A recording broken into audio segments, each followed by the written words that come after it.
Merci, chers collègues. Alors, comme vous le savez, notre budget 2026 s'inscrit dans un contexte très contraint et notamment avec la conséquence de choix directs nationaux et de baisses répétées de nos recettes.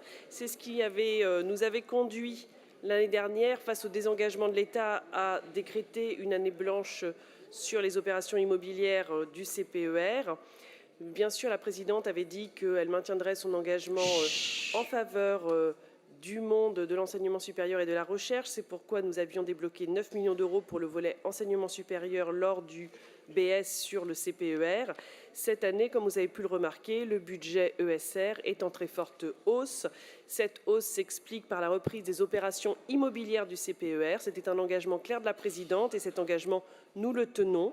Et cette hausse s'explique aussi par un effort conséquent pour maintenir tous les autres volets de notre budget enseignement supérieur et recherche. Donc ce sont au total près de 110 millions d'euros en autorisation de programme et d'engagement.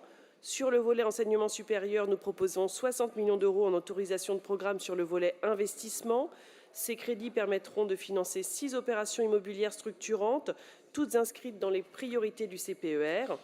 3 projets emblématiques concernant le secteur de la santé, priorité régionale face aux défis démographiques et sanitaires. C'est l'extension de recherche adossée à la faculté de médecine de l'université Paris-Cité, la rénovation du site Tarnier avec le regroupement des écoles de maïeutique et la création de l'Institut de la santé de la femme et la création d'un centre de recherche sur les maladies à transmission vectorielle porté par l'Institut Pasteur.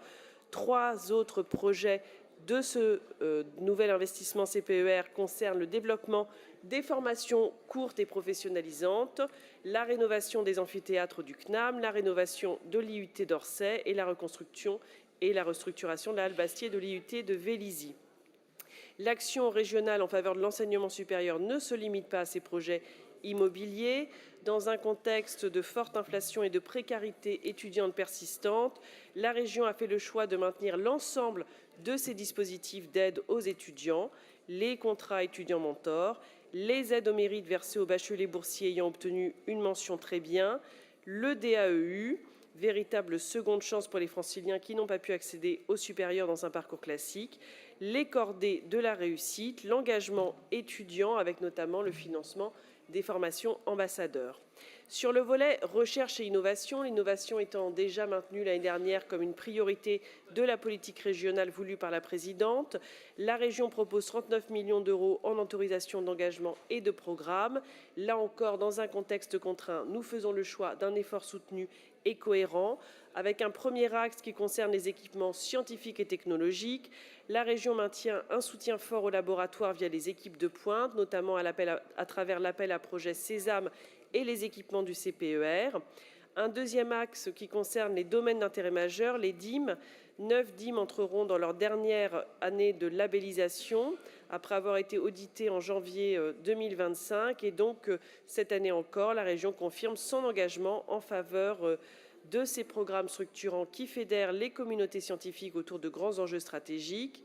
Troisième axe, l'innovation et le transfert de technologies, avec le soutien aux plateformes technologiques, aux projets collaboratifs, aux incubateurs, au GIP Génopole, avec comme objectif clair de transformer l'excellence scientifique en innovation et en emploi. Quatrième axe, le soutien aux chaires et l'accompagnement des chercheurs. Nous maintenons les allocations de recherche et les chaires, avec en 2026 un nouvel appel à candidature chaire SHS.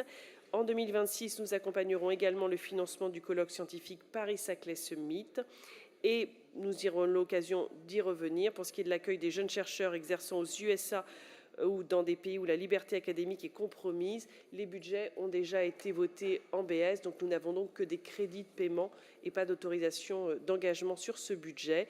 Et enfin, dernier axe, le soutien à la culture scientifique qui est essentiel pour diffuser les savoirs, renforcer la confiance dans les sciences et susciter des vocations chez les jeunes et en particulier chez les jeunes filles. Et vous savez notamment l'attachement et l'unanimité qu'il y a autour du programme Paroles de chercheuses et de chercheurs.